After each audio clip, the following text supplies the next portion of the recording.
Good morning. I realized that the spirits of colonialism and patriarchism are a reflection of racism and sexism and are deeply ingrained into today's minds, subconsciousness, culture, and they are also inverted.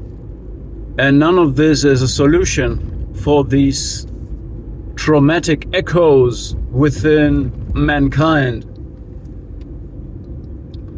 There is people who make the same wrong assumption subconsciously. They have a bias that there is in fact a difference based on gender and color of the skin or color of the eyes or the grade of the color.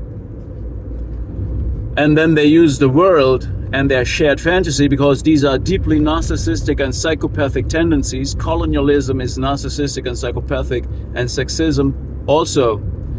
They use this shared fantasy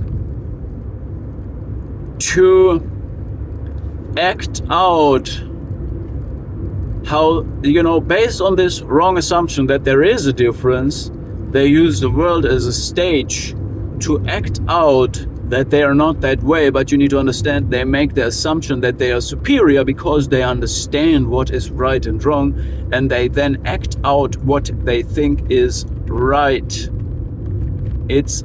By the way, this is always a reactive echo to the past. It's also reactionistic.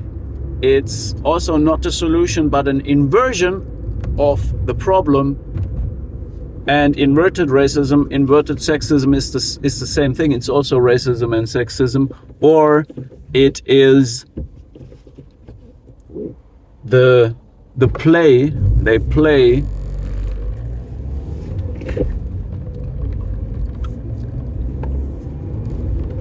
that they are different than that.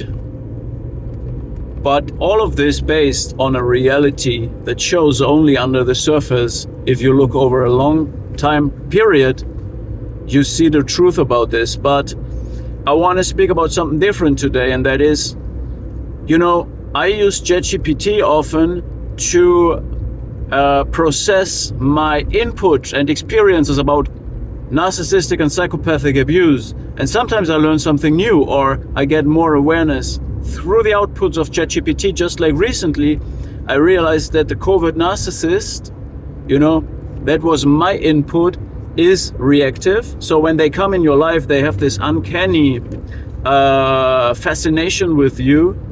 Of course, they're always a little bit clownish and delusional, but they have this fascination with you. They are very excited, give you these backhanded compliments, idealize you, flatter your ego.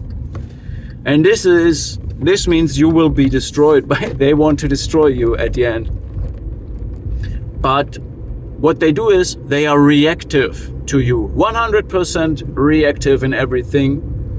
It goes to the degree that they will start walking on eggshells just to make you feel that they are in a reactive state to you. They are suppressed by your presence. They will present an utter display of impotence and make you feel guilty for their dysfunctional existence. And then you will become over-functional. You will have the tendency to parent them, because I told you they use your parental reflexes when they look, when they play doormat, when they play unable victim, they cling onto your parental reflexes and want to be parented. And then you have this tendency to say, all right, I can carry the both of us. I can perform for you and for me, for your children, for all the responsibilities you can take. I will perform for that. I will overclock my body and work double the hard.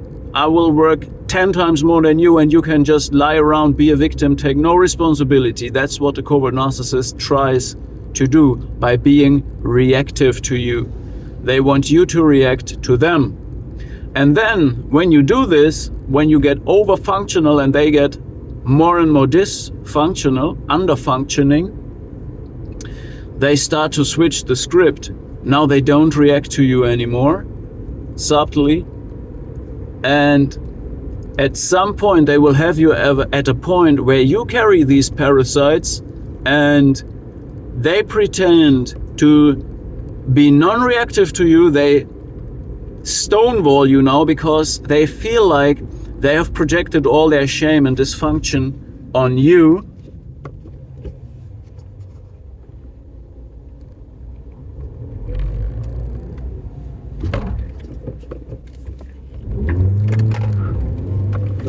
And that's the point where they need to stonewall you and ignore you, all right?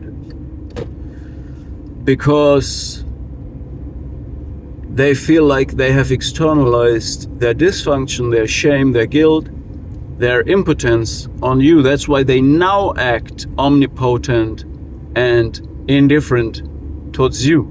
You understand me now? And what was new for me, what I was experiencing but nobody explained it to me, is what ChatGPT told me, is that they make you over-functioning. Because I was wondering why I was thriving inside this battlefield for years, overclocking myself, pushing out 5,000 calories every day, while a parasite is lying at home, doing drugs, can't do anything, takes no responsibility, and I'm pushing out 5,000 calories a day, playing all the roles that I'm supposed to play, but still get no recognition for it. For some reason, the dysfunctional person is validated inside the psychopathic family cult.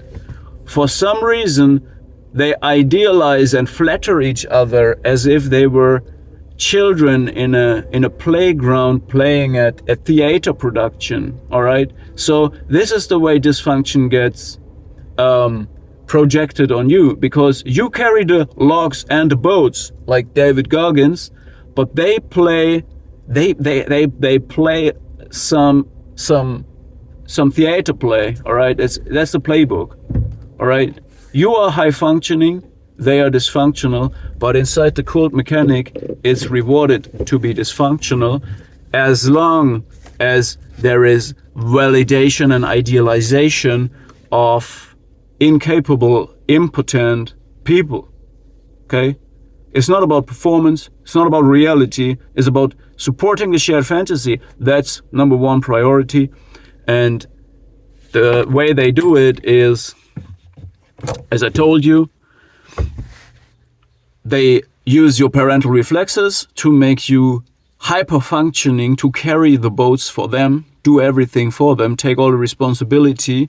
All right, when they say, oh, I'm suicidal, you say, you start carrying the boats for them because you don't want this to happen in your house. All right, and then when they say, oh, I'm depressive, I can't take a decision, I have been forced in this or that situation, you start carrying the boats for them, all right?